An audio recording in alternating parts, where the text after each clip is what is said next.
जय हिंद। स्वागत है आप सभी का आज की सेशन में। आज की सेशन में हम चर्चा करने वाले हैं कि जो बीएड अभ्यर्थी हैं उनके लिए क्या खुशखबरी है। बहुत ही बड़ी और बहुत ही शानदार खबर हम आपके लिए लेकर आए हैं।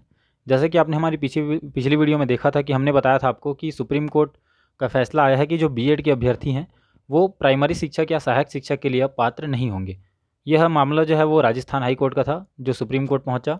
सुप्रीम कोर्ट ने बीएड अभ्यर्थियों के विरुद्ध में, या कह सकते हैं कि राजस्थान हाई कोर्ट का जो फैसला था उसके पक्ष में ही अपना फैसला सुनाया और कहा कि जो बीएड के अभ्यर्थी हैं वो सहायक शिक्षक या प्राइमरी शिक्षक के लिए पात्र नहीं होंगे। उन्होंने एनसीटीई का जो रूल था 2018 का उसको रद्द करते हुए कहा कि अब बीएड अभ्यर्थी प्राइमरी शिक्षक के लिए पात्र नहीं होंगे। तो आज उसी से संबंधित एक बहुत ही पॉजिटिव न्यूज़ आपके लिए लेकर आए हैं। बीएड अभ्यर्थियों के लिए बहुत बड़ी खबर है जी। ये खबर बिल्कुल पॉजिटिव है, आप निराश ना हो। वीडियो को पूरा देखिए। उससे पहले अगर आप हमारे चैनल पर नए हैं तो चैनल को सब्सक्राइब कर लीजिए ताकि शिक्षक भर्ती और अन्य भर्तियों से संबंधित जो भी जानकारी हम आपके लाते हैं वो आप तक पहुंच पाएँ। तो चलिए बात कर रहे थे हम बीएड अभ्यर्थियों के लिए खुशखबरी के बारे में। तो आप ये ट्वीट देख सकते हैं पहले अतुल प्रसाद सर जी का, जो है बिहार शिक्षा विभाग के चेयरमैन है, ठीक है। तो इनका कहना है कि as of now there is neither any stay on tree और any plan to stay it. ये कह रहे हैं कि जो अभी शिक्षक भर्ती होने वाली है बिहार में, जो उनका अभी शिक्षक भर्ती के लिए जो परीक्षा है, ठीक है, लिखित परीक्षा जो होने वाली है पहला चरण, उसके बारे में इन्होंने कहा है कि एज ऑफ नाउ अभी तक there is neither any stay on tree, जो टीचर रिक्रूटमेंट एग्ज़ाम है उस पर किसी भी प्रकार का स्टे नहीं लगाया गया है, nor any plan to stay it, और इस पर स्टे लगाने का कोई ऐसा प्लान या फिर कारण नहीं है। तो अब इससे जो बीएड अभ्यर्थी हैं उनका क्या संबंध है?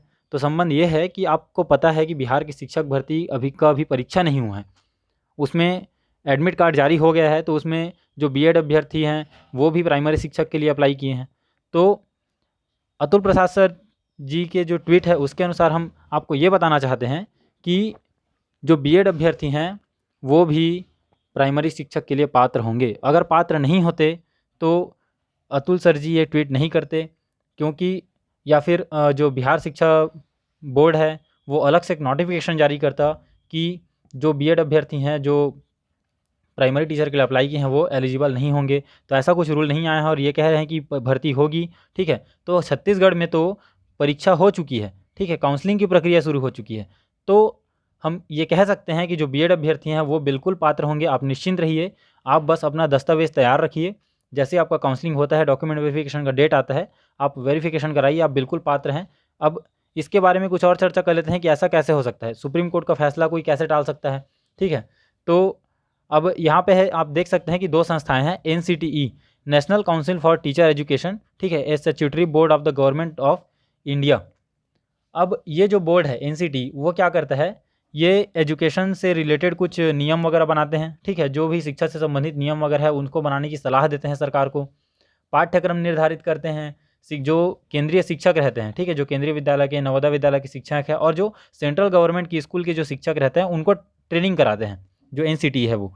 और जो एसीसीईआरटी है वो state council of educational research and training, ठीक है, ये क्या करता है, वो अपने राज्य के अंतर्गत जो राज्य का शिक्षा मंडल है उसको सलाह देता है शिक्षा से संबंधित नियम बनाने के लिए, शिक्षा को बेहतर गुणवत्तापूर्ण बनाने के लिए पाठ्यक्रम में क्या परिवर्तन किए जाने चाहिए, इन सारी बातों का जो है वो सलाह राज्य सरकार को देता है एसीसीईआरटी। और जो राज्य के शिक्षक रहते हैं उनका ट्रेनिंग कराने का काम भी एसीसीईआरटी रहता है। अब जैसे कि आपको पता ही है, शिक्षा जो है वो समवर्ती सूची का विषय है, ठीक है, शिक्षा समवर्ती सूची के अंतर्गत आता है जिसमें आपका केंद्र और राज्य दोनों नियम बना सकते हैं। तो जो एनसीटीई का 2018 रूल था उसको सुप्रीम कोर्ट ने रद्द किया और कहा कि अब जो बीएड अभ्यर्थी हैं वो सहायक शिक्षक के लिए पात्र नहीं होंगे। तो छत्तीसगढ़ में ये नियम लागू होगा कि नहीं? तो नहीं होगा। कैसे? एसीसीईआरटी का नियम है कि अब उन्होंने अपने नियम के अनुसार भर्ती ली है, तो ज़रूरी नहीं है कि वो सुप्रीम कोर्ट का ये फैसला माने, क्योंकि दोनों के लिए अलग अलग संस्थाएं हैं। सेंट्रल के लिए एनसीटीई है और एसीसीईआरटी है। तो राज्य चाहे तो एनसीटीई का जो फैसला है वो भी मान सकता है और एसीसीईआरटी का फैसला मान सकता है। अब आपको पता ही होगा कि सीटेट में जो क्वालिफिकेशन मार्क रहता है रिजर्व कैटेगरी के लिए, एसटी एससी ओबीसी के लिए, वो 55% रहता है, यानी कि आपको लगभग 82 नंबर लाना होता है। और बात करें सीजी टेट की, तो सीजी टेट में जो क्वालिफिकेशन मार्क होता है वो 50% का होता है, यानी कि आपको 75 मार्क्स लाने होते हैं। तो अगर ऐसा होता कि एनसीटी का रूल फॉलो करना ही होता स्टेट गवर्नमेंट को, तो एससीसीआरटी का रूल क्यों फॉलो करती सीजी टेट में? सी टेट के अनुसार ही मतलब इसमें भी 82 नंबर या 55% ही पासिंग मार्क रखा जाता, तो ऐसा नहीं है। तो उसी के हिसाब से जो एससीसीआरटी के रूल के हिसाब से स्टेट गवर्नमेंट इस रूल को फॉलो करेगी और जो बीएड के अभ्यर्थी हैं वो भी असिस्टेंट टीचर के लिए पात्र होंगे। तो ये खबर आपके लिए बहुत ही अच्छी है। उम्मीद है आपको वीडियो पसंद आया हुआ। तो अगर वीडियो अच्छा लग रहा है तो वीडियो को लाइक कीजिए। अगर आपके मन में और भी कोई सवाल हैं तो हमें कमेंट करके ज़रूर बताइएगा, उनके जवाब देने का भी हम पूरा प्रयास करेंगे।